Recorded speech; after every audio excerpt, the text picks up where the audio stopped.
Hoje eu vou estar falando com vocês um pouquinho sobre filosofia moderna. É, a gente vai fazer agora um pouquinho uma introdução sobre a filosofia medieval.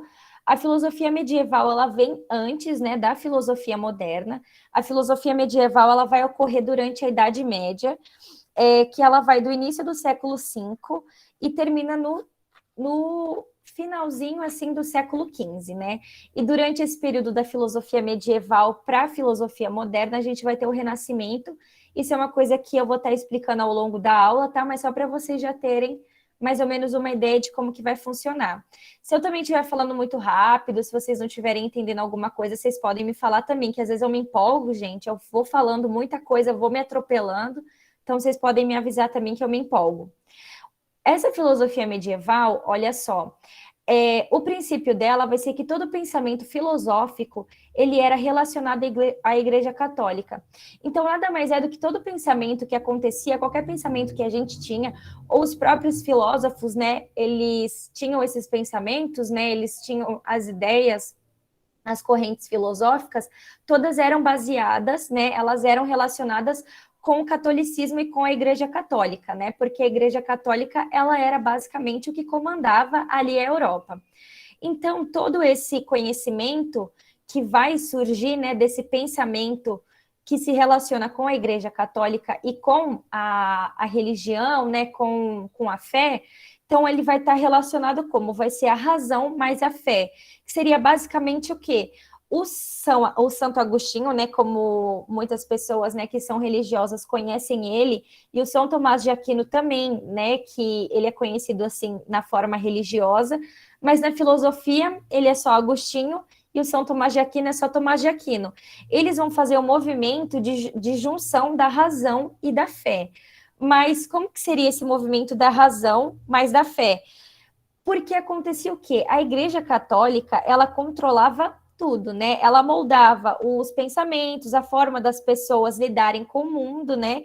Então, como ela moldava todo o conhecimento e toda a forma, né, de conhecer o mundo, eles queriam fazer essa relação desse pensamento, né, de toda a construção do mundo, né, de como a gente via esse mundo, mais a fé. Então, os membros da igreja, né, o Agostinho e o São Tomás de Aquino, eles tentam fazer esse movimento de explicação e de fazer essa relação das duas coisas. Então, vamos lá, qualquer dúvida, vocês só me perguntam, tá bom? Então, vamos lá. Quem foi, né, o Agostinho? O Agostinho, ele foi um padre, né, e ele foi representante do momento, né, ou do movimento chamado patrística. O que é patrística? Patrística nada mais é do que um grupo de religiosos, né, de padres, de pessoas que faziam parte da igreja, que vieram para explicar, né, como que ia funcionar esse movimento da razão e da fé. Eles vinham para explicar como Deus, né, como que Deus pensou, né, como que ele fundou muitas questões, né, e muitas das dúvidas era se Deus é tão bom, né, se Deus ele só fez o bem, por que que Deus também fez o mal? Então eles vinham explicar que Deus não inventou o mal, Deus inventou o bem, mas a ausência do bem seria o mal. Não que Deus tinha inventado o mal, né? Não existe o mal, só existe o bem. O mal é apenas a ausência de bem. Por exemplo, para a gente ter uma noção melhor, né? Como assim a ausência do bem? O que seria isso? Por exemplo, a gente está aqui, eu estou aqui com a luz acesa. Se eu apagar a luz do meu quarto, eu não vou estar com a luz mais acesa. Então, eu vou estar na ausência da luz, né? Eu vou estar com a luz apagada. Então, não quer dizer que o escuro existe, né? Quer dizer que o bem existe, né? Que seria a luz acesa existe. E quando a luz está apagada, não é o escuro, é só a ausência da luz. Então, é esse movimento que o Agostinho e os padres, né, que estavam nesse movimento da patrística, vinham dizer, né? Esse movimento de que o bem, ele existe, mas o mal não foi inventado por Deus. O mal, ele é só a ausência do bem. Então, onde não existe bem, denominamos como mal, que é esse exemplo que eu fiz da luz para vocês. Então, se eu apago a luz, quer dizer que não é o escuro, mas é a ausência da luz. E eles vinham para explicar esses dogmas do cristianismo e fazerem, né, essa relação com a razão. E o pensamento, né, do Santo Agostinho, né, de Agostinho, ele foi influenciado por Platão, né, que foi um, né, dos filósofos fundadores, né, ele foi um dos fundadores da filosofia. Então, bora lá. Então, para vocês não ficarem com nenhuma dúvida, né, qualquer coisa aí, mas por que patrística, né, esse nome esquisito? Como eu falei, só para a gente dar uma reforçada, a patrística vem de padres da igreja. Foram eles que iniciaram esse processo de pensamento, se dedicaram em desenvolver um pensamento filosófico que se aproximasse do cristianismo e do conhecimento religioso, que foi o que eu expliquei para vocês antes, tá? Mas qualquer dúvida em relação a isso, vocês podem falar que eu volto, tá bom?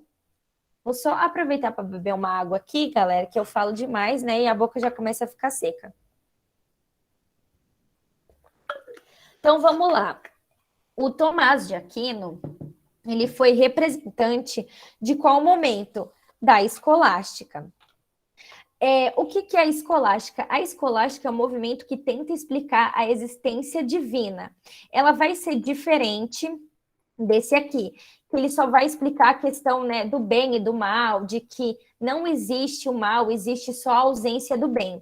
E aqui o Tomás de Aquino, nesse movimento da escolástica, vem explicar a existência divina, né? Então, se Deus existe, por que ele existe, como ele existe? Para ele, né, para o Tomás de Aquino e para esse movimento, tem que existir um primeiro motor de tudo, uma existência divina. Mas como assim, Júlia, um primeiro motor de tudo? Tem que existir alguma coisa que vai mover, que vai fazer com que alguma coisa, né, surja primeiro. Tem que ter alguma divindade, né, que seria Deus, ou tem que existir algum ser, algo, né, que vai fazer com que as coisas passem a existir. Então, para ele ter esse primeiro motor de tudo, para ter essa, né, para existir as coisas, é a existência de Deus, né? Para ele tem que existir alguém, tem que ter essa força divina, né, para fazer com que as coisas passem a existir. Então, ele vai fazer o quê? Ele vai tentar racionalizar a fé, né? Fazer com que a fé, ela seja algo racional, né? Que tenha a razão. Não que seja só uma coisa de crença, né? De acreditar, né? Que exista essa força, de que exista um Deus. Ele vai fazer o quê? Esse mecanismo de racionalismo da fé, né? Da gente pensar a fé de uma forma racional.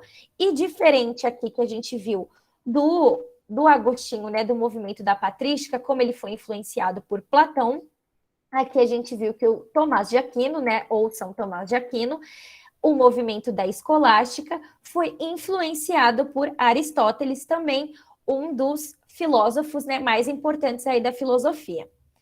Galera, qualquer dúvida, Igor, tem alguma dúvida aí no chat, alguma coisa, alguma pergunta? Alguém quer perguntar alguma coisa? Por enquanto, não mandaram nada. Então, beleza. Então, vou estar dando continuidade. Opa. Bom, galera, e só para a gente reforçar, né, a questão da escolástica. Mas por que escolástica, Júlia? Então, vamos lá. A escolástica vem de escolas. Foi um movimento que as universidades começaram a aparecer. Então, antes o conhecimento, né, ele não estava tão difundido em escolas. Claro, né, que existiam, né, as pessoas, os estudiosos, mas não tinha esse movimento das escolas, das universidades. Então, a escolástica faz com que esse movimento das universidades, né, elas comecem a aparecer. Mas essas universidades, elas eram ligadas à religião. Porque, como eu disse para vocês, né, aqui, deixa eu voltar aqui o slide. A filosofia medieval vai estar fazendo o quê? Vai estar juntando a razão e a fé. Então, esse conhecimento, né, o conhecimento que estava sendo produzido, ele era interligado, né, com a fé, com a Igreja Católica, que foi o que eu falei também para vocês no começo, né, que a Igreja Católica era, né, a força ali que comandava a Europa. Então, vamos fazer aquele movimento, né, de pensar a razão mais a fé, para a gente entender como é que funcionava, né, esse movimento dessas escolas e a escolástica em si. Então, para a gente entender, a Idade Média, né, ela aconteceu no período medieval, que foi o que eu falei para vocês, que começou no século V e terminou no século XV. Então, foi um movimento em que a Igreja Católica mandava em tudo e em todos, né? Todo mundo, né, era comandado pela Igreja Católica, né?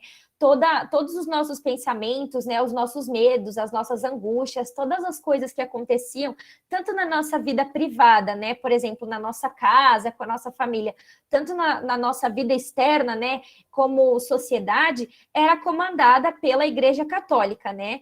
Mas a gente vai entender mais ou menos essa questão, né, de sociedade que não existia muito, né, nesse período medieval, né? Existia a questão dos feudos, né, enfim, que a gente vai ver melhor isso.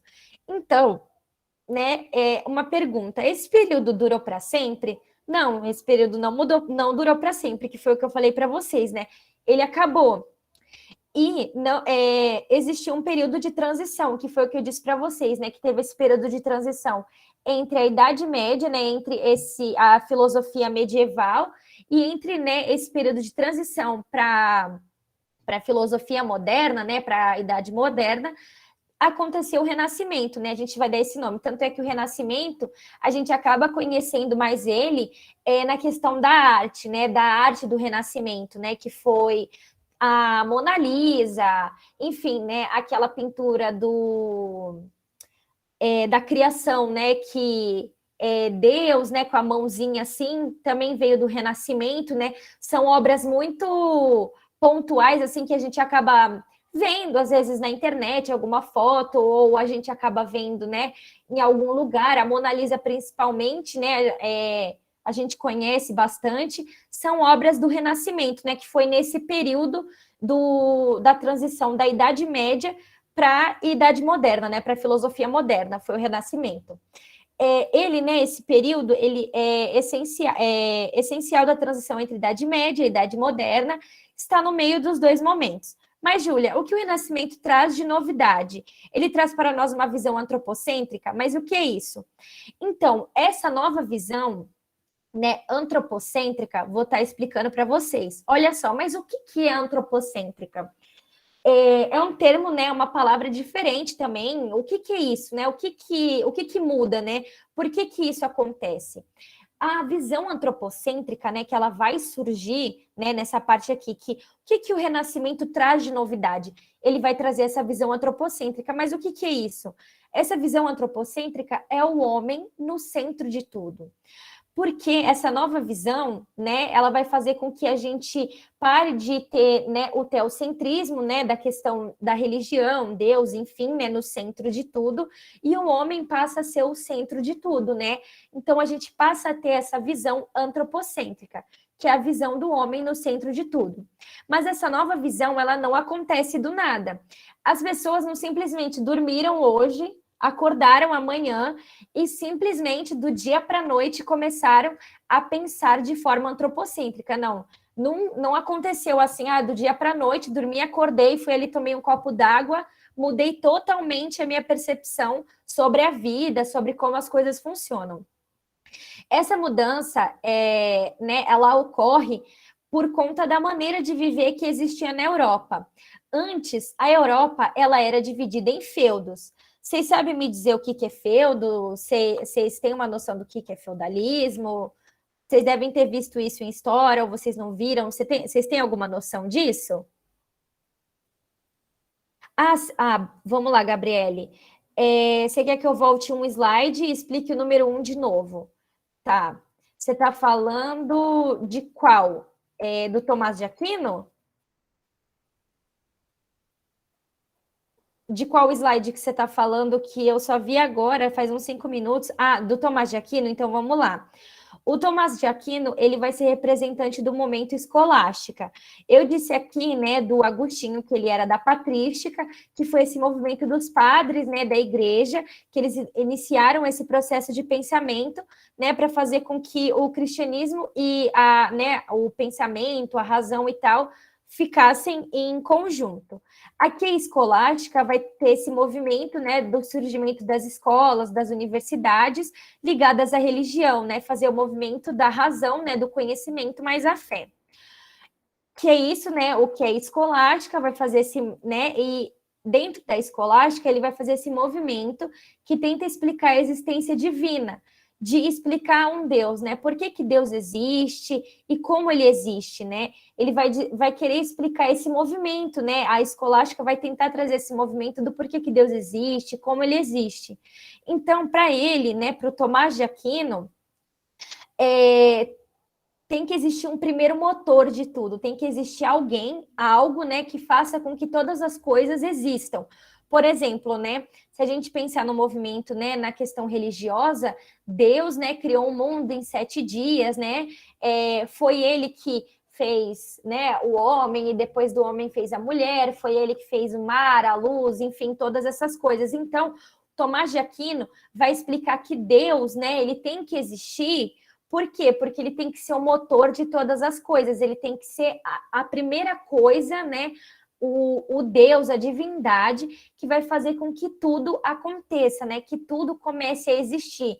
Então, por exemplo, as coisas não podem existir do nada, né? Ele não, a gente tem, né, a questão científica do Big Bang, que as coisas, né, vão evoluindo, que tem a evolução, né, daquela gelecazinha, né, daquela melequinha que vai virar um peixe, enfim, tem toda essa questão da evolução.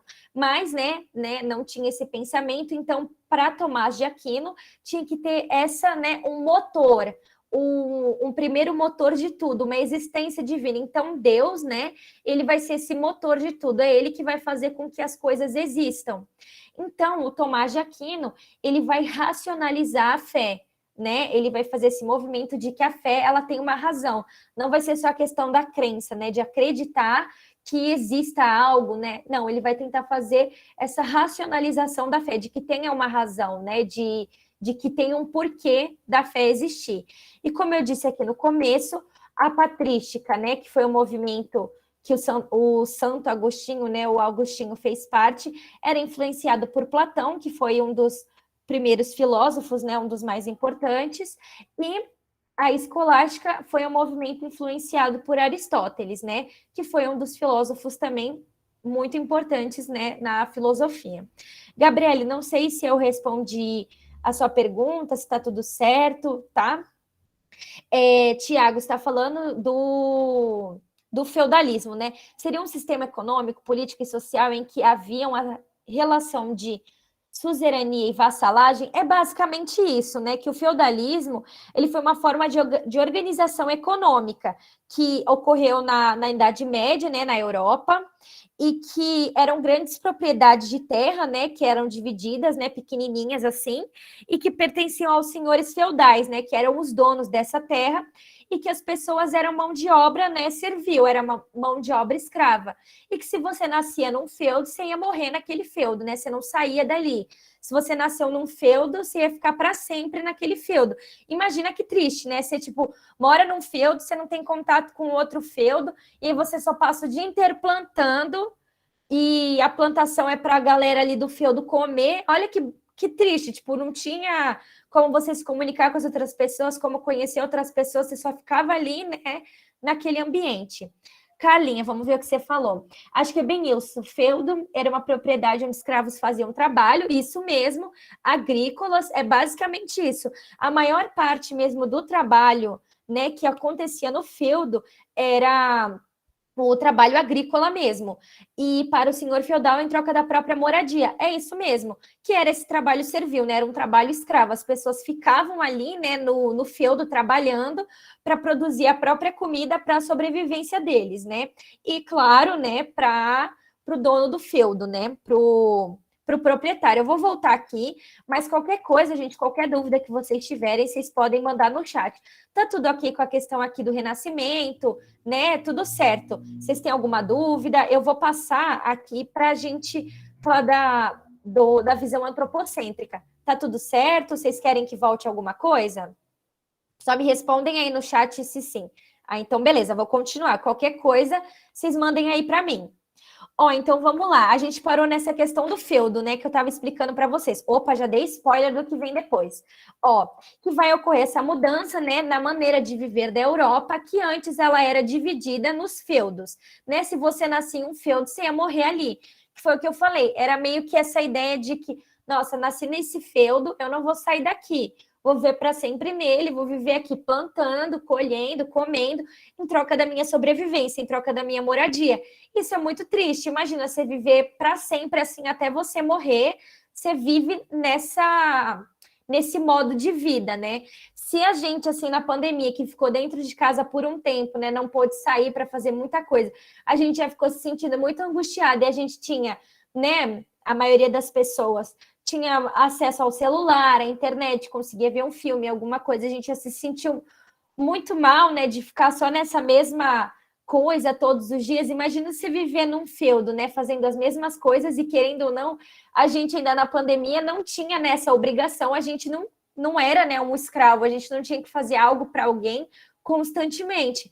A gente podia ficar, né, de alguma forma, muitas pessoas trabalharam e tal, mas as pessoas que conseguiram ficar em casa, a gente teve uma rotina, né, que permaneceu a mesma e foi muito ruim. Então, vamos pensar, por exemplo, num feudo, né, que você tem que ficar ali para sempre naquela mesma coisa. Era muito ruim. Então, conforme os moradores do feudo passaram a produzir de outras formas, olha só, eles começaram a desenvolver mecanismos para que a produção deles fosse mais rápida e mais eficaz. Então, por exemplo, eu vou desenvolver aqui uma carroça para eu conseguir passar com ela, para eu tirar meu trigo aqui, para fazer tal coisa. Vou desenvolver uma enxada melhor do que a que eu tinha. Enfim, né? Conforme esses mecanismos foram melhorando, os alimentos começaram a sobrar. Mas como assim os alimentos começaram a sobrar? Porque, olha só, eles começaram a produzir muito rápido, eles começaram, né, a ter esses mecanismos, né, essas formas de produção, começou a que os alimentos, né, suprissem a necessidade ali de todo mundo, mas que sobrasse alimentos, né, que todo mundo comia, todo mundo, né, conseguia usar os alimentos, mas os alimentos sobravam. Então, as populações dos feudos começaram a se comunicar para realizar as trocas de alimentos de um feudo para o outro. Então, por exemplo, eu estou aqui no meu feudo, o feudo da Júlia, né? Eu e a minha galera estamos aqui no meu feudo. Aí, por exemplo, a Gabriele, que falou aqui comigo no chat, eu vou no feudo da Gabriele e pergunto, Gabriele, o que você está precisando aí no seu feudo? Eu tenho batata, o que você tem aí? Eu tenho cenoura. Então, no meu feudo a gente não tem cenoura, mas no feudo da Gabriele a gente tem cenoura. Mas no meu eu tenho batata, não, dela não tem. Então, a gente começou a fazer o quê? A gente começou a trocar. Então, por exemplo, depois eu fui no feudo da Carlinha, fui no feudo do Tiago, fui no feudo de cada um e fui perguntando, gente, aqui, olha, eu tenho trigo, o que vocês têm aí? Eu tenho, sei lá, arroz. Então, a gente ia fazendo essas trocas. Por quê? Porque as coisas estavam sobrando, né? As pessoas estavam conseguindo suprir a necessidade do feudo, mas ainda sobrava comida. Então, a gente começou a fazer essas trocas. Então, através dessas trocas que a gente foi fazendo, as cidades começaram a se desenvolver e os comércios começaram a se desenvolver a partir dessas trocas que começaram a ocorrer nos feudos. Então, olha só, a partir do momento que eu fui no feudo da Gabriele, que eu fui no feudo do Tiago, para perguntar quais eram as coisas que tinham lá e se eles queriam trocar comigo, se eles tinham interesse, né? Ou, por exemplo, se eles plantaram muita coisa e aquela coisa ia estragar, eles não estavam precisando daquilo, as cidades começaram a se desenvolver. Por quê? Porque antes, como eu falei para vocês, a gente nascia no feudo, morria no feudo.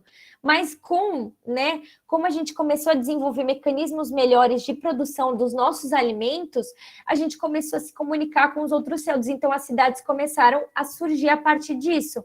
Porque a gente começou a se comunicar, a gente começou a desenvolver comércios, umas pessoas começaram a vender para as outras, então as cidades começaram a surgir daí. Então foi a partir desse movimento que a visão passou a ser uma visão antropocêntrica, né? Que é o homem no centro de tudo. Beleza, gente, vocês têm alguma dúvida, vocês querem perguntar alguma coisa, vou dar uma olhada aqui no chat, vocês vão me mandando se vocês tiverem qualquer dúvida. Eu vou estar passando, se vocês quiserem que eu volte para explicar alguma coisa que ficou, né, com alguma dúvida, vocês falem para eu voltar. Então, vamos lá. Bom, aí aqui eu trouxe para vocês uma imagem também que é bem famosa, né, que é o homem vitruviano, que ele é, né, da época do Renascimento, que é basicamente isso, né, o homem no centro de tudo. É uma obra do Leonardo, né, meu amigão, da Vinci, foi ele que fez, né, o Homem Vitruviano, que é ele no centro de tudo, né, que é essa representação dessa ideia antropocêntrica, né. Essa imagem também, geralmente, a gente vê, né, em alguns lugares na internet ou em algum livro. Então, é basicamente isso, né, da época do Renascimento e vem para representar o homem no centro de tudo. Ó, então vamos lá. A gente fez todo esse movimento da filosofia medieval, né, para a gente chegar na filosofia moderna. Vocês têm alguma dúvida da filosofia medieval? Ficou alguma coisa em aberto que vocês querem perguntar? Só me confirma aí no chat se vocês têm alguma dúvida, se está tudo certo, se vocês querem que eu volte alguma coisa. Então, beleza. Obrigada, Rafa. Vou continuar aqui.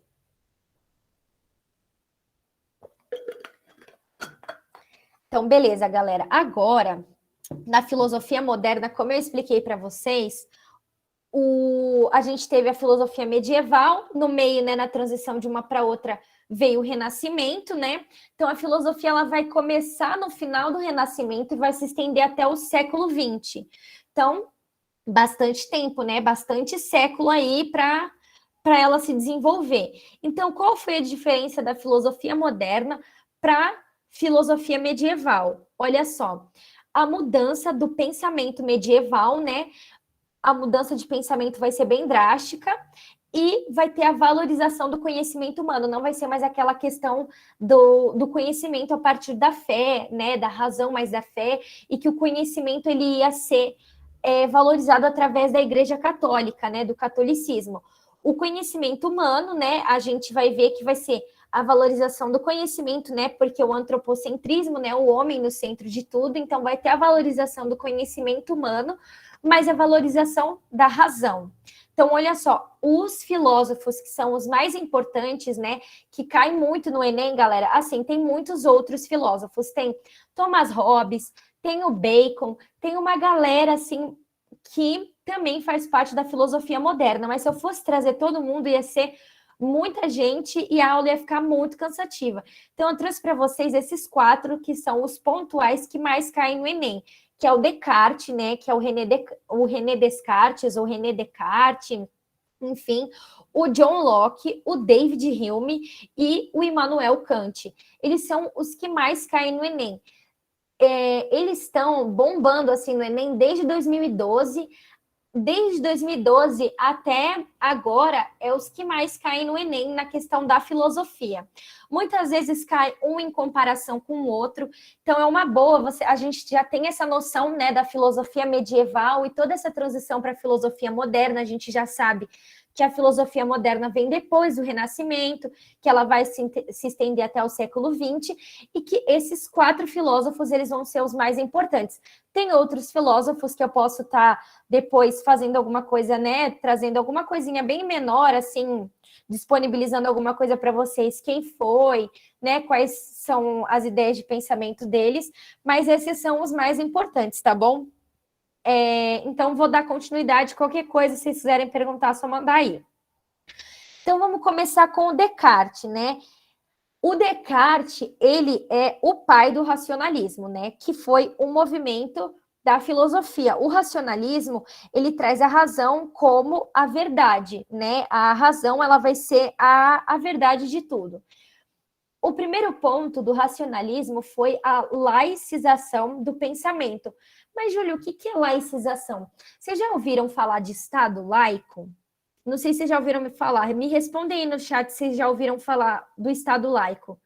Então, vocês já viram, o Estado laico é o quê? Não ter a influência de religiões, né? De nenhum tipo de religião no Estado, certo? Então, o Estado é laico. Nenhuma religião influencia o Estado. Então, por exemplo, a religião católica não vai influenciar no Estado. Por exemplo, as religiões de matrizes africana, o candomblé, enfim,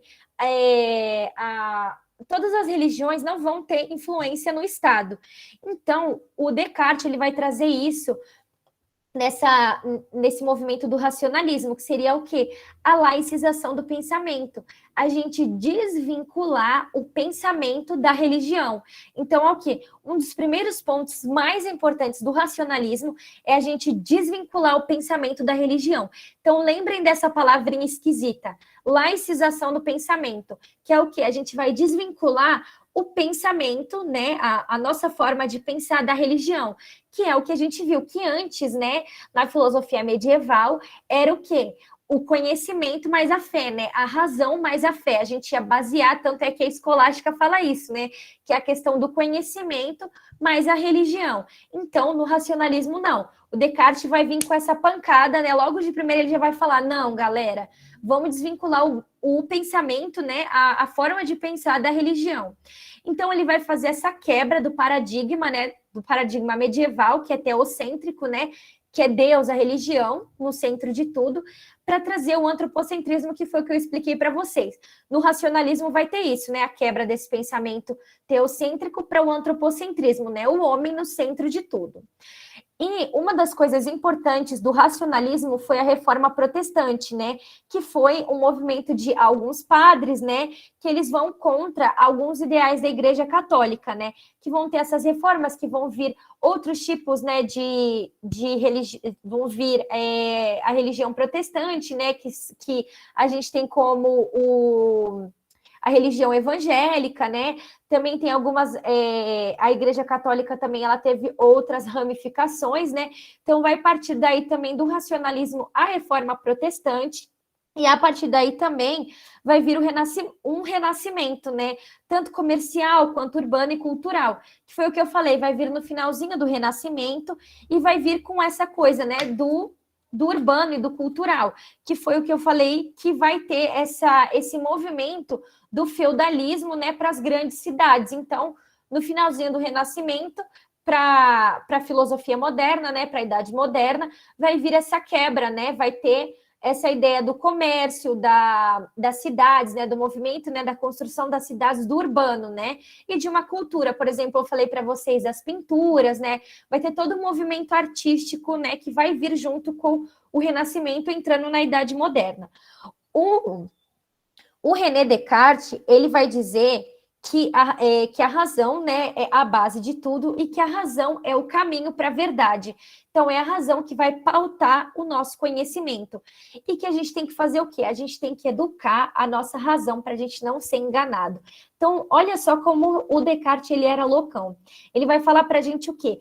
Que a gente tem que educar a nossa razão porque os nossos sentidos podem enganar a gente. Mas, Júlia, como assim os nossos sentidos podem enganar a gente? Vamos pensar comigo. Às vezes a gente dorme e a gente sonha. Não sei se vocês já sonharam. Eu, quando era mais nova, estava na escola, eu sonhava muito que eu ia para a escola pelada. Nossa, que eu aparecia na escola sem roupa. Meu maior medo era ter esse sonho de que eu estava nua na escola. E aí todo mundo te olhando, você fica com aquela cara. E outro sonho também, que eu acho que quase todo mundo tem, aquele sonho que você está dormindo e você sonha que você está caindo, e aquilo é muito real para a gente, né? Tanto qualquer tipo de sonho, esse para mim era o pior de tudo, né? De que eu achava que eu estava nua na escola, era tenebroso para mim. E esse de eu achar que a gente está caindo, a gente dorme, a gente acha que está caindo, dá aquela tremida, né? E acorda. Então, o Descartes ele vai falar isso, que os nossos sentidos eles podem nos enganar. Então, é basicamente isso. Quando a gente está sonhando, pode ser que muitas vezes esse sonho nos engane. Então, a gente às vezes vai estar achando que uma coisa é realidade, mas a gente não está, né? Não está pensando de fato, a gente está sonhando. Então, a gente tem que educar a nossa razão para que a gente entenda como que vai funcionar a nossa forma de pensar, a nossa razão. Então, a gente não pode deixar que os nossos sonhos, outras coisas, influenciem. A gente tem que ser racional, vamos lembrar disso, da razão. Então, toda vez que o Descartes cai no Enem, você pensa, viu o nome dele? Racionalismo, razão, né? Pensa nisso, educar a nossa razão para a gente não ser enganado pelos nossos sonhos. Então, os sentidos, eles podem nos enganar. Então, uma das coisas que ele fala é que o sonho, muitas vezes, ele vai parecer real, mas ele não é. Então, a partir do momento que a gente pensa que a gente está sonhando, então a gente já sabe que esse sonho não é real. É meio doido, né, falar isso, mas é isso que ele fala. A partir do momento que a gente sabe que a gente está sonhando e que aquilo não é real, que aquilo é um sonho, a gente está educando a nossa razão, a gente está sabendo que aquilo é um sonho. Então, a partir disso, vai vir aquela frase icônica do Descartes, que é o quê?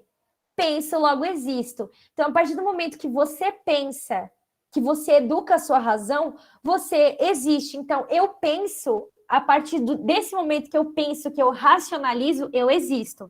Então, essa é a frase mais famosa do Descartes. Penso, logo existo. Gente, vocês têm alguma dúvida? Vocês querem perguntar alguma coisa? Eu vou estar dando continuidade, tá bom? Então, olha só. O Descartes vai fazer essa frase, né, do penso, logo existo. E a partir disso, aqui com o Descartes, eu não estou conseguindo dar uma olhada, vou tirar aqui para eu conseguir ler essa parte de baixo. Ele vai vir, trouxe aqui esse meme para vocês da dúvida hiperbólica. Olha só. René Descartes, 1637. Vou duvidar de qualquer coisa que possa ser duvidada até conseguir evidências concretas e sinceras de tal fenômeno. E aí a gente agora em 2020... Tá no Zap, é verdade. Minha tia Marlene não mente. Se a gente for pensar, o Descartes duvidava do duvidável. Ai, meu Deus, será que esse lápis é verdade? Eu vou duvidar dele até eu ter certeza, né? Até eu entender que isso é verdade. Então, olha só, a dúvida hiperbólica é o quê? Todas as coisas podem ser duvidadas. Portanto, um conhecimento só pode ser considerado verdadeiro quando submetido à dúvida. Então, para o Descartes, ele vai ter... essa questão da dúvida hiperbólica, que vai ser isso, que todas as coisas podem ser duvidadas, tudo, qualquer coisa. Portanto, qualquer conhecimento só pode ser considerado verdadeiro a partir do momento que a gente coloque ele em dúvida. Beleza, galera? Vou estar passando para frente, tá? Qualquer coisa, vocês podem me perguntar aí no chat. Então, vamos lá agora para o segundo filósofo importante, que é o John Locke. O John Locke, ele diferente, né, do Descartes, ele é um filósofo empirista. O que seria um filósofo empirista? Nessa corrente do empirismo, né? Lembrar que o Descartes, ele não é empirista, ele é racionalista, né? Ele pensa na razão. E o John Locke, ele é empirista, né? A corrente do empirismo. Mas, Júlia, o que é empirismo? O empirismo, ele afirma que o conhecimento é resultado da experiência do mundo empírico. Mas, Júlia, o que ainda é empiria? Né? O que é empírico? É quando a gente tem o conhecimento, a gente sente, a gente vai, a gente observa aquilo, a gente absorve aquele conhecimento. Esse conhecimento, ele só vai ter resultado, ele só vai ser verdadeiro porque ele vai partir do mundo da experiência. A gente vai ter que experienciar esse conhecimento. Por isso que eu escrevi aqui, o empirismo afirma que o conhecimento é resultado da experiência. Vou beber uma água aqui, gente, que eu tô falando demais.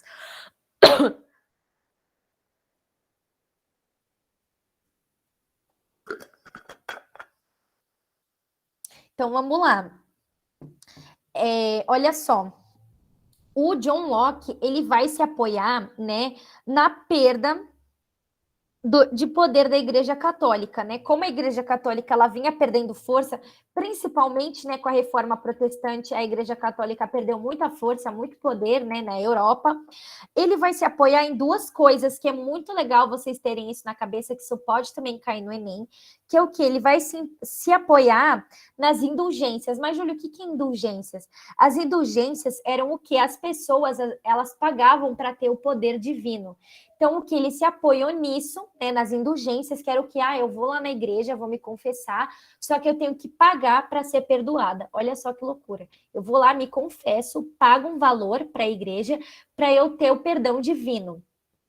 E na simonia. Mas, Júlia, o que é simonia? A simonia, ela nada mais do que de você comprar coisas que fazem parte, né, de Jesus Cristo, de Deus, por exemplo, eu vou comprar esse pão aqui que ele fez parte da Santa Ceia, eu vou comprar essa água que é abençoada por Jesus Cristo.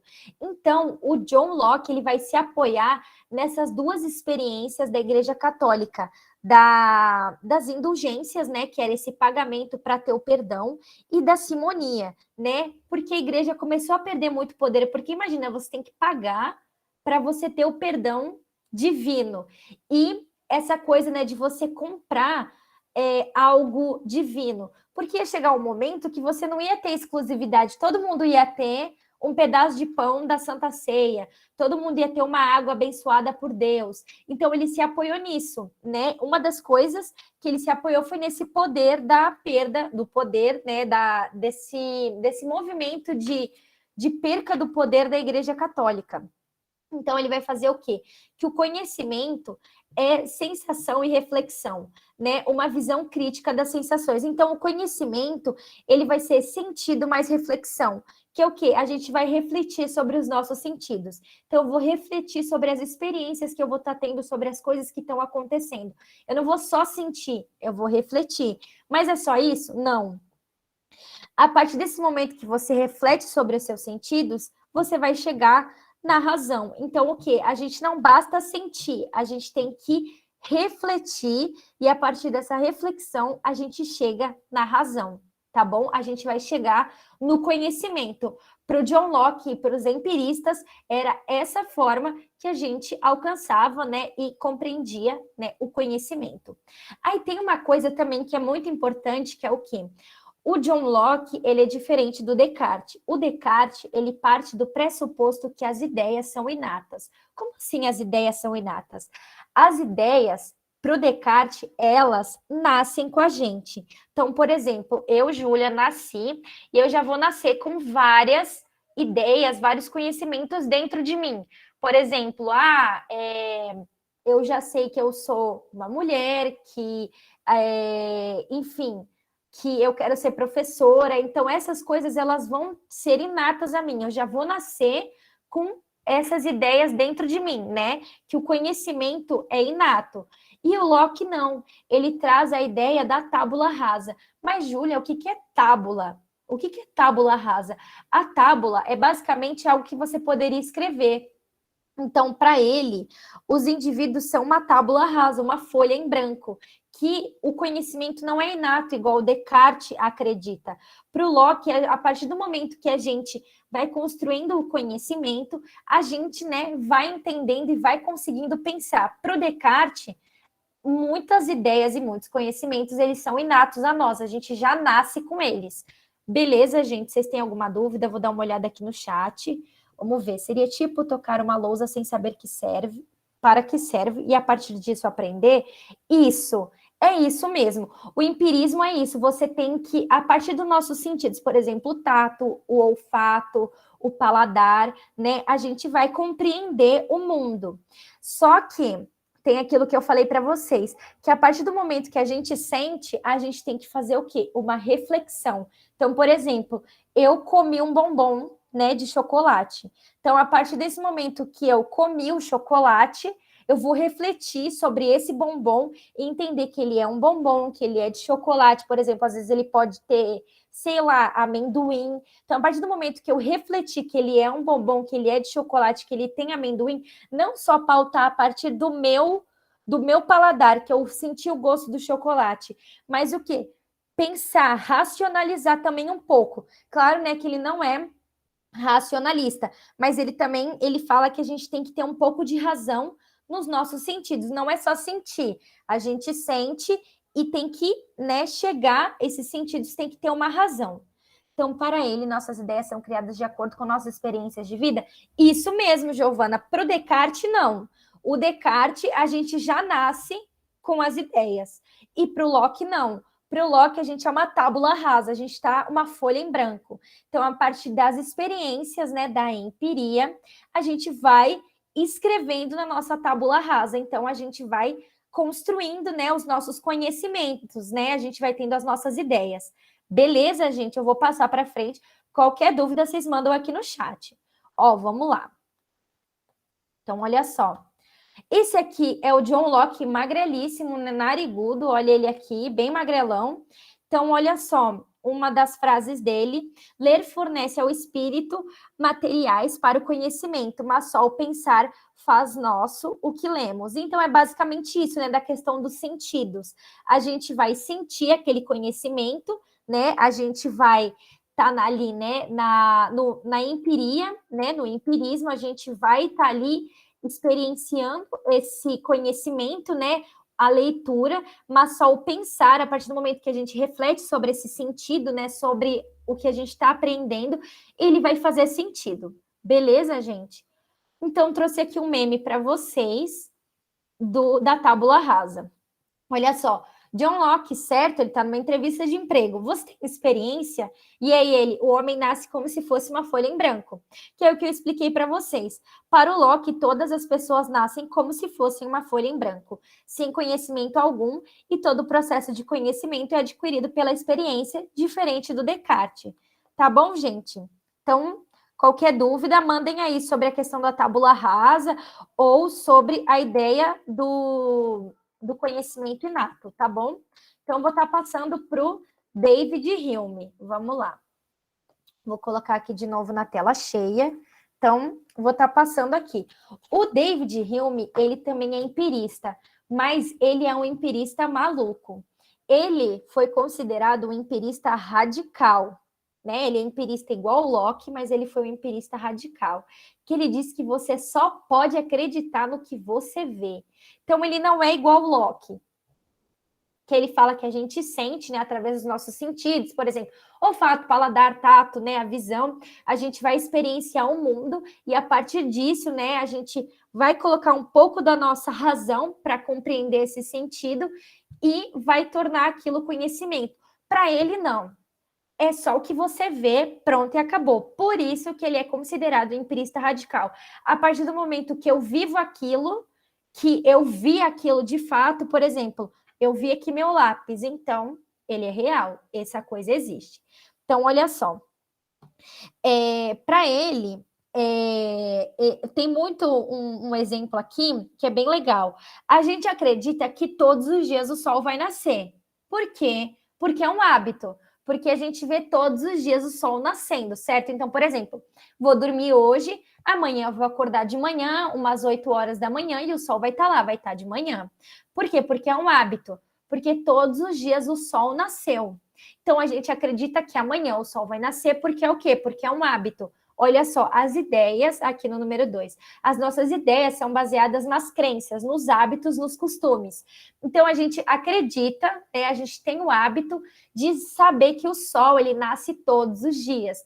Então, ele fala que como que eu posso saber que o sol vai nascer amanhã? Entendeu? Para ele não tem essa, de que o sol vai nascer amanhã. Como que a gente vai saber que o sol vai nascer amanhã? Então, para ele só acredita naquilo que ele vê. Então, a gente tem essa crença de que o sol vai nascer amanhã, mas ele não acredita que o sol vai nascer amanhã, ele só vai acreditar quando o sol nascer. Então, olha só, ele transforma a ideia em fato. A gente, né, no caso, a gente transforma a ideia em um fato baseado nos nossos costumes. Então, a gente tem o costume de ver que o sol nasce, enfim, a gente tem o costume de saber que a gente sabe andar porque a gente anda todos os dias. Então, o Hume, ele pode virar para a gente falar, não, mas como é que você sabe que você sabe andar mesmo? Você já andou hoje? Você viu você andando? Então, como que você sabe que você anda se você não levantou e andou hoje? Então, ele vai fazer o quê? Esse movimento de duvidar das relações de causa e efeito. Então, o Hume vai dizer que a gente pode acreditar nas coisas baseadas em hábitos ou crenças ou nos nossos costumes. A gente tem que duvidar dessas relações de causa e efeito. Então, apenas acreditar em um conhecimento empírico. Então, a gente pode só acreditar no que a gente vê ou no que a gente está pegando aqui, no que eu estou vendo. Eu ouvi essa coisa, eu estou vendo, entendeu? Eu comi essa coisa, eu estou vendo. Então, é só assim que para ele a gente pode acreditar. Por isso que ele é um empirista radical. Ele é diferente do Locke, né? O Locke, ele é mais tranquilo. O Hume não, é só se eu vi aquilo nascendo hoje, por exemplo, o sol nasceu hoje, se eu vi a lua hoje à noite, se eu vi a terra de fora da terra, eu viajei de foguete, vi a terra, aí eu posso acreditar que ela existe. Mas a partir do momento que eu não saí da terra e vi ela, né, fora, né, de um foguete, vi ela no espaço, ela não existe. Então, as coisas só vão existir para o Hume dessa forma. Se eu vi, elas existem. Se eu não vi, elas não existem. Deixa eu ver aqui se vocês falaram alguma coisa no chat. Então, beleza, não tem nenhuma dúvida. É verdade, Cauê, se o David fosse cego, ele não ia acreditar em nada. Realmente, ele só é assim porque ele vê, porque se ele fosse cego, ele não ia inventar o empirismo, desculpa, gente, ele não ia inventar o empirismo radical, né? Surtadíssimo. Não, se eu não vi, não existe. Então, para ele, olha só, o hábito é o grande guia da vida humana. Então, ele está dizendo o quê? Que a gente, né, a humanidade, ela só é guiada, né, os nossos conhecimentos são guiados a partir do hábito, que a gente tem o hábito de acreditar que as coisas vão acontecer de novo. Radical mesmo, né? Então, é aquilo que o Cauê falou. O problema do Hume é que ele via, né? Porque se ele fosse cego, ele ia saber que muita coisa existe, mas que ele não ia ver. Então, a partir disso, na filosofia... Opa, gente, passei sem querer. Na filosofia, eles chamam isso de guilhotina de Hume. Aí eu trouxe para vocês um meme. Olha só. Doutor, por favor. Sou doutor, o que houve? Um infarto. Sou doutor em estudos sobre o empirismo de David Hume. Ele vai morrer, ele pode morrer, como pode não morrer. Vamos esperar para ver o que acontece. Então é basicamente isso. O Hume, ele vai... Não, você está morrendo, então vou esperar você morrer para eu saber se você está morrendo mesmo. Então, olha só, para Hume, não se pode deduzir o que deveria ser do que é. Então, a gente não pode deduzir algo que pode ser, que deveria ser. A gente só pode acreditar em algo que é, em algo que acontece. Então, por exemplo, esse cara que é doutor sobre estudos, né, do David Hume, né, do empirismo de David Hume. Ele só vai acreditar que o moço vai morrer se ele morrer mesmo.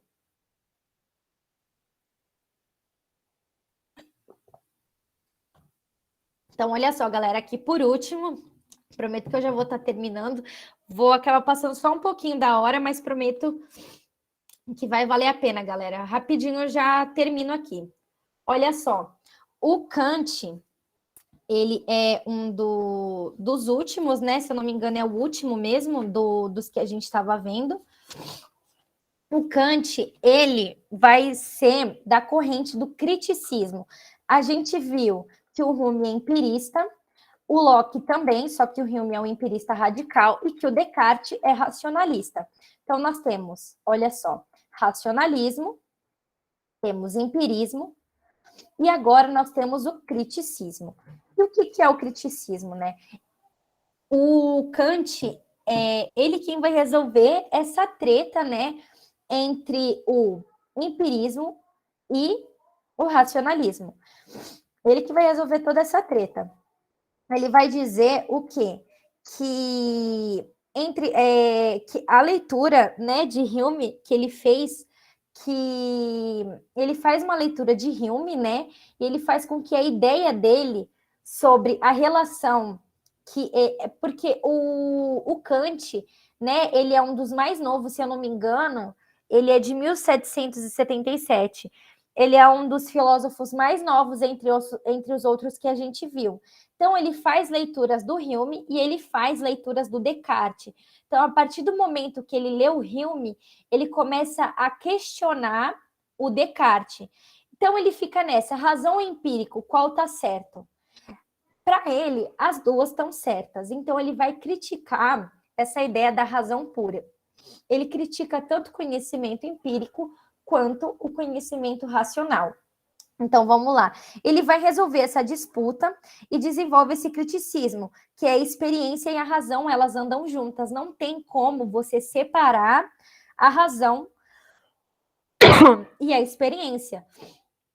Um dos mais, né, um dos que foi concreto aí, falou, não, galera, vamos parar com essa palhaçada, vamos juntar as duas coisas, que é o mais fácil de tudo, né? A gente vai juntar a razão e a experiência, que uma tá junto da outra, né? As duas não vão separar, as duas vão estar de mão dada, né?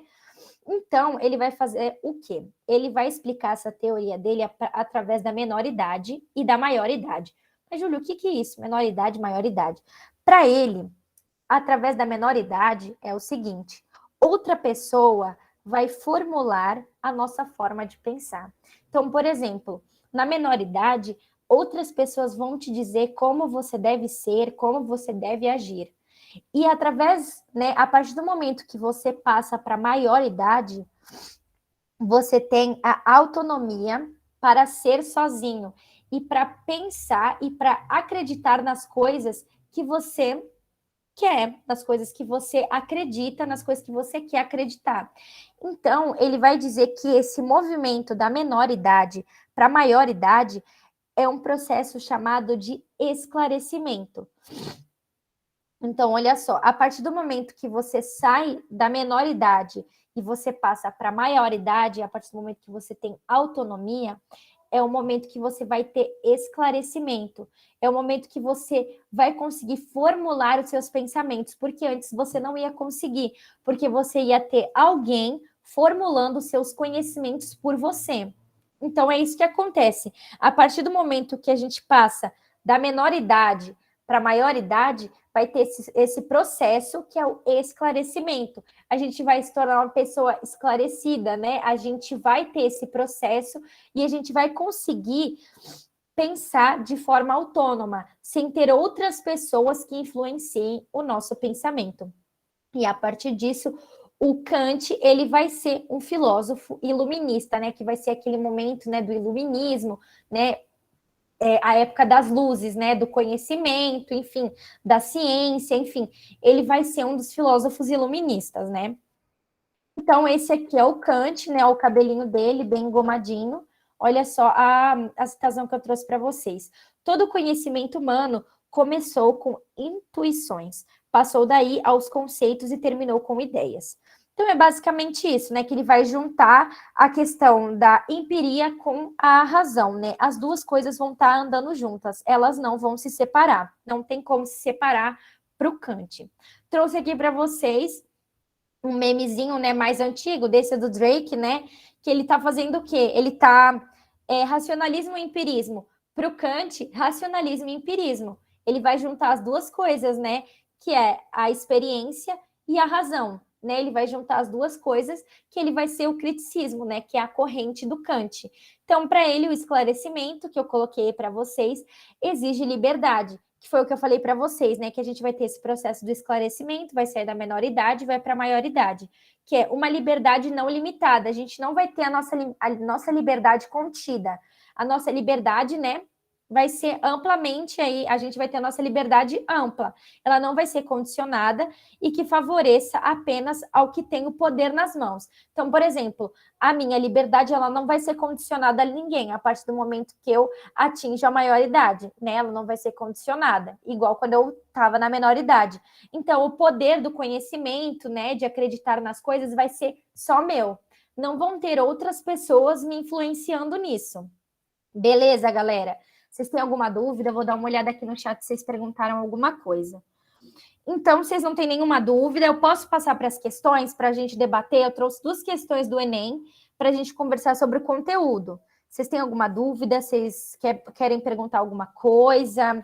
Vocês acharam que alguma coisa ficou faltando aí? Tá tudo certo? Posso passar para as questões? Me respondam aí no chat, galera.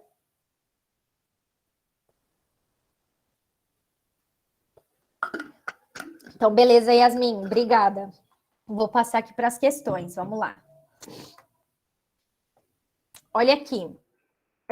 A primeira questão foi do Enem de 2015, que foi o que eu falei para vocês que desde 2012 até o Enem do ano passado sempre cai muito, né, na parte das humanidades, né, na parte de filosofia, cai bastante sobre filosofia moderna, que vai cair, né, o Descartes, o Hume, o Kant, o Locke. Podem acontecer de cair outros filósofos, mas dentro desse tempo não aconteceu, né, nessa questão da filosofia moderna, tá? De terem outros filósofos. Então, eu trouxe para vocês os que são mais importantes, né, nesse contexto. Então, vamos para essa primeira questão. Vou ler aqui com vocês. Ó, todo poder criativo da mente se reduz a nada mais do que a faculdade de compor, transpor, aumentar ou diminuir os materiais que nos fornecem os sentidos e a experiência.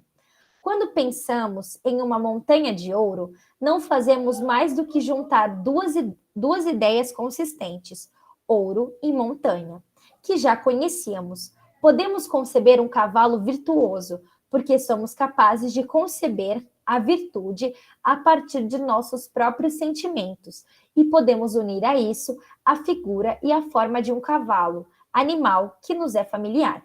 Hume, olha só quem a gente viu, estabelece um vínculo entre pensamento e impressão, ao considerar que, agora tem as 5 questões. Vamos ler tudo para depois a gente analisar, né, a questão toda com tudo que a gente viu. Olha só, letra A. Os conteúdos das ideias no intelecto têm origem na sensação. B. O espírito é capaz de classificar os dados da percepção sensível. C. As ideias fracas resultam de experiências sensoriais determinadas pelo acaso. D. Os sentimentos ordenam como os pensamentos devem ser processados na memória. E. As ideias têm como fonte específica o sentimento cujos dados são colhidos na empiria. E aí, galera, o que vocês pensaram dessa questão? Porque, assim, a gente viu aqui, olha só, que o... Tá aí aparecendo para vocês? Ah, tá. Que o Hume, olha lá, vamos voltar aqui os slides. Que o Hume, ele é o quê? Ele é empirista. Ele é um empirista radical. Tanto é que o Cauê até falou, né? Fez aqui a brincadeira de que ele fosse cego, ele não ia acreditar em nada, porque ele era bem radical. Ele só acreditava no que ele via. Então, olha lá. Aqui, Hume estabelece um vínculo entre pensamento e impressão ao considerar que. Aí trouxe as 5 perguntas, as 5 respostas, no caso, para esse trechinho aqui, para essa questão. Qual dessas vocês acham que é a correta? A, B, C, D ou E? Vocês têm alguma ideia?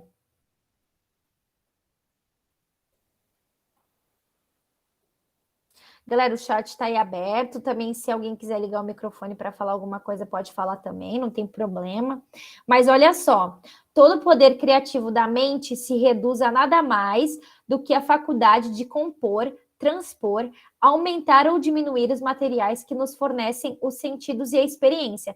Então, está dizendo o quê? Que o poder da mente se reduz a nada mais do que a gente pensar, enfim, né, de pegar os nossos sentidos e transformar isso, né, os nossos sentidos e a nossa experiência. Nosso conhecimento vai partir disso, dos sentidos e da experiência. Quando pensamos em uma montanha, olha só, quando a gente pensa numa montanha de ouro, qual que é o pensamento que a gente faz na nossa cabeça? Não fazemos mais do que juntar duas ideias consistentes. A gente sabe o que é ouro e a gente sabe o que é montanha. Então, a gente vai pensar o quê? Naquele formato de montanha que a gente tem, que a gente já tem, né? Dos nossos sentidos e das nossas experiências anteriores. A gente vai juntar essa ideia da montanha e do ouro. Vamos juntar essas duas coisas que está escrito aqui em cima, que nos fornecem os sentidos e a experiência. Sentido e experiência. Ó, que já conhecíamos. Podemos conceber um cavalo virtuoso, porque somos capazes de conceber a virtude a partir de nossos próprios sentimentos, né? Um cavalo virtuoso, a gente pode pensar naquele cavalo que é um cavalo bom, que é um cavalo, por exemplo, que é bonito, que é bem saudável, né? Que ele tem várias virtudes, que ele é, por exemplo, ele é muito inteligente comparado aos outros cavalos. Então, a gente pode fazer o quê? Podemos unir a isso a figura e a forma de um cavalo, animal que nos é familiar. Então, se a gente pensa num cavalo virtuoso, a gente vai pensar no cavalo e na virtude, que é uma característica do cavalo. A partir do quê? Né? Que a gente vai transpor os nossos sentidos e as nossas experiências na hora que a gente for, né, pensar nisso, na montanha de ouro e no cavalo virtuoso. Então, olha só, Hume estabelece um vínculo entre pensamento e impressão ao considerar que, vou ler de novo aqui as perguntas. A. Os conteúdos das ideias no intelecto têm origem na sensação. O espírito é capaz de classificar os dados da percepção sensível. C. As ideias fracas resultam de experiências sensoriais determinadas pelo acaso. D. Os sentimentos ordenam como os pensamentos devem ser processados na memória. E. As ideias têm como fonte específica o sentimento, cujos dados são colhidos na empiria. Deixa eu ver aqui se alguém... Bom, vamos lá. Tiago falou a letra C. As ideias fracas resultam de experiências sensoriais determinadas pelo acaso. Aí, Gustavo e a Isabelle falaram a letra... Vamos ver a letra D. Os sentidos ordenam como os pensamentos devem ser processados na memória. Agora, vamos lá. Eu vou passar para a gente ver qual que é a resposta dessa questão. E a resposta da questão é a resposta A. Os conteúdos das ideias no intelecto têm origem na sensação, que basicamente é aquilo que a gente viu, né? O Hume, ele acredita só no que ele pode ver, porque ele é empirista, né? Na sensação. Então, no nosso tato, no nosso paladar, enfim, naquilo tudo que ele tocou, que ele comeu, que ele viu, né? Ele viu, comeu, ele viu, ouviu, ele viu, sentiu o cheiro, ele viu e tá pegando. Então, essas ideias são baseadas quer dizer, né, essa nossa ideia, o nosso conhecimento, ele vai estar na empiria, né, mas ele vai ser um pouco mais radical. Ele só vai acreditar naquilo que ele vê, naquilo que ele toca, naquilo que ele sente. Então, olha só, para ele, os conteúdos das ideias no intelecto têm origem na sensação, que é o que a gente viu, ele é empirista. Então, vai estar no conteúdo da sensação, por quê? Porque a empiria, né, ela vai estar relacionada com os nossos sentidos, visão, paladar, né, o tato, o olfato. Então, a D também, né, os sentimentos ordenam como o pensamento deve ser processado na memória, né, vocês falaram a D e falaram a C, né, as ideias fracas resultam de experiências sensoriais determinadas pelo acaso. A gente tem que fazer o quê? A partir do momento que a gente vê, por exemplo, o Hume, a gente tem que lembrar que ele é o quê? Que o Hume é empirista. Ele é um empirista radical, mas ele é empirista. A gente tem que pensar que quando a gente vê o Locke, ele também é empirista. Então, o conhecimento para o Locke e para o Hume, mesmo que o Hume seja radical, vai partir o quê?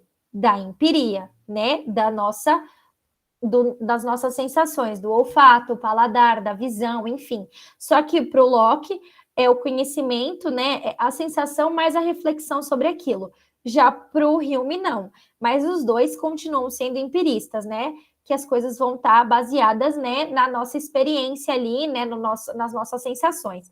O Descartes, ele é racional. Lembra que eu falei para vocês, a partir do momento que vocês verem René Descartes em qualquer questão do Enem, vocês vão pensar razão, racionalismo.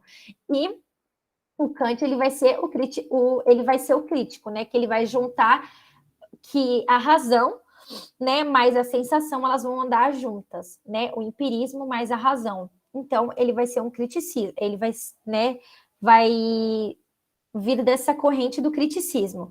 Então, vamos para nossa segunda questão. Vocês ficaram com alguma dúvida em relação à questão? Vocês querem perguntar mais alguma coisa? Senão, eu já vou passar para a segunda questão. Me respondam aí no chat. Está tudo certo.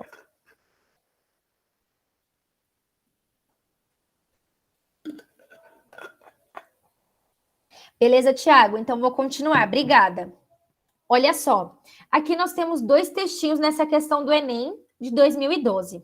Olha só. O texto 1. Experimentei algumas vezes que os sentidos eram enganosos. Olha só. E é de prudência nunca se fiar inteiramente em quem já nos enganou uma vez. Texto 2. Sempre que alimentarmos alguma suspeita de que uma ideia esteja sendo empregada sem nenhum significado, precisaremos apenas indagar de que impressão deveria esta suposta ideia deriva, né? Falei errado. De que impressão deriva esta suposta ideia? E se for impossível atribuir-lhe qualquer impressão sensorial, isso servirá para confirmar nossa suspeita.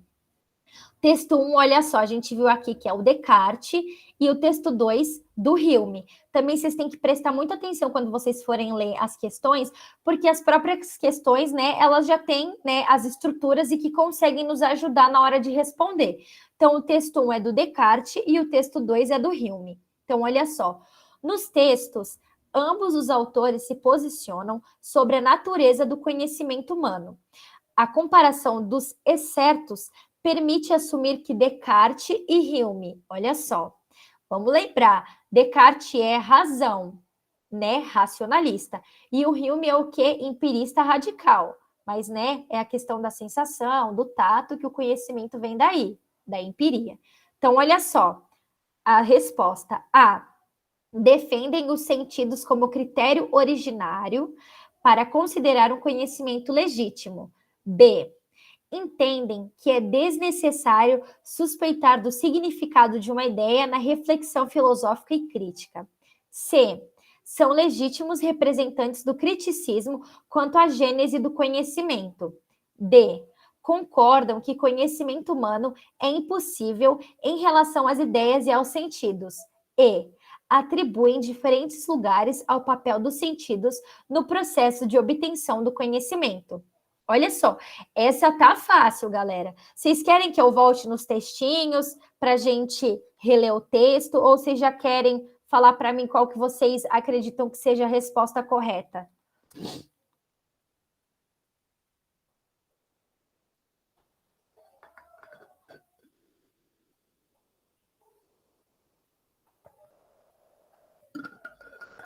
Então, já como ninguém me respondeu, eu vou voltar lá no textinho para a gente reler, para vocês pensarem qual que é a resposta da questão, tá? Eu só não consigo deixar a questão aqui aberta porque ficou no outro slide. Mas olha só, texto 1. Experimentei algumas vezes que os sentidos eram enganosos e é de prudência nunca se fiar inteiramente em quem já nos enganou uma vez. Então é aquilo, né? O Descartes, ele é 100% racionalista, né? Que eu falei aquela questão do sonho para vocês, que muitas vezes os sentidos podem nos enganar. Então, por isso que ele está falando. Experimentei algumas vezes que os sentidos eram enganosos. Então, os sentidos eles podem nos enganar, porque ele é 100% racionalista, razão. E é de prudência nunca se fiar inteiramente em quem já nos enganou uma vez. Então, ele está dizendo o quê? Que é prudente, né? Que a gente tem que ter essa prudência para a gente nunca acreditar 100% em quem já nos enganou uma vez. Então, isso é o que o Descartes fala agora no texto 2, que é do Hume. Sempre que alimentarmos alguma suspeita de que uma ideia esteja sendo empregada sem nenhum significado, precisaremos apenas indagar de que impressão deriva esta suposta ideia. E se for impossível atribuir-lhe qualquer impressão sensorial, isso servirá para confirmar nossa suspeita. Então é aquela coisa, né? Se a gente não sabe como responder alguma coisa, se a gente não tem certeza de como aquilo vai acontecer, de como aquilo vai ser, se a gente não pode atribuir, por exemplo, um conhecimento sensorial através, né, da empiria, dos nossos sentidos, a gente já tem a confirmação para isso. Por quê? Porque o Hume, ele é o quê? Ele é um empirista radical. Então, se a gente não consegue tocar, ver, comer, enfim, né, tá ali com o conhecimento, ele não existe. Então, olha só, a gente leu os dois textos, um é do Descartes, que é o que? Razão, que eu falei, racionalista, e o texto 2, do Hume, que é empirista radical. Então, olha só, nos textos, ambos os autores se posicionam sobre a natureza do conhecimento humano. A comparação dos excertos, né, desses dois textinhos, permite assumir que Descartes e Hume, deixa eu ver se vocês responderam alguma coisa, que ele respondeu a letra E. Vamos voltar lá. Ó, A. Defendem os sentidos como critério originário para considerar um conhecimento legítimo. B. Entendem que é desnecessário suspeitar do significado de uma ideia na reflexão filosófica e crítica. C. São legítimos representantes do criticismo quanto à gênese do conhecimento. D. Concordam que conhecimento humano é impossível em relação às ideias e aos sentidos. Letra E. Atribuem diferentes lugares ao papel dos sentidos no processo de obtenção do conhecimento. Então, a Kelly já respondeu que ela acredita que seja a letra E. Agora, Yasmin e o Thiago também falaram letra E. Então, mais alguém quer falar? Quer responder aqui para mim no chat? Porque se ninguém mais quiser responder, eu já vou passar para a resposta para a gente encerrar. Então, já que ninguém se manifestou, vou passar para a gente ver aqui a resposta. Então, a resposta é a letra E, vocês acertaram, né? Essa tava fácil, porque a gente viu o quê? Texto 1 é do Descartes, que eu falei para vocês sempre lembrarem. Viu? Descartes pensa, pai do racionalismo, razão.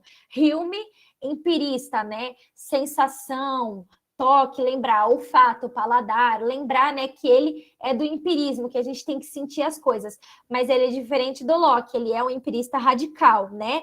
Se você só pode ter o conhecimento a partir do momento que você vê, que você sente, que você toca naquilo. Então, a resposta correta é a letra E. Atribui em diferentes lugares o papel dos sentidos no processo de obtenção do conhecimento. Porque para o Descartes, o sentido ele vai fazer com que a gente se engane. Então, a gente não pode confiar inteiramente nele.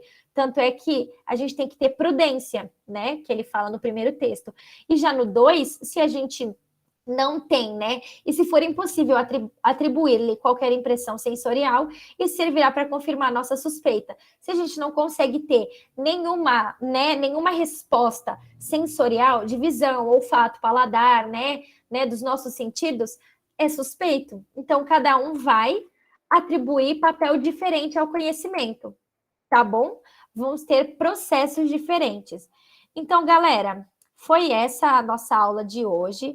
Espero muito que vocês tenham gostado. Desculpa, eu passei 22 minutos do tempo, mas é muito importante a gente falar sobre a filosofia moderna. E eu queria muito fazer esse apanhado com vocês da filosofia medieval, da questão, né, do período ali, né, do racionalismo, para a gente chegar na filosofia moderna. Espero muito que vocês tenham gostado, que vocês tenham entendido. Qualquer dúvida vocês podem mandar aqui, também qualquer coisa que vocês verem.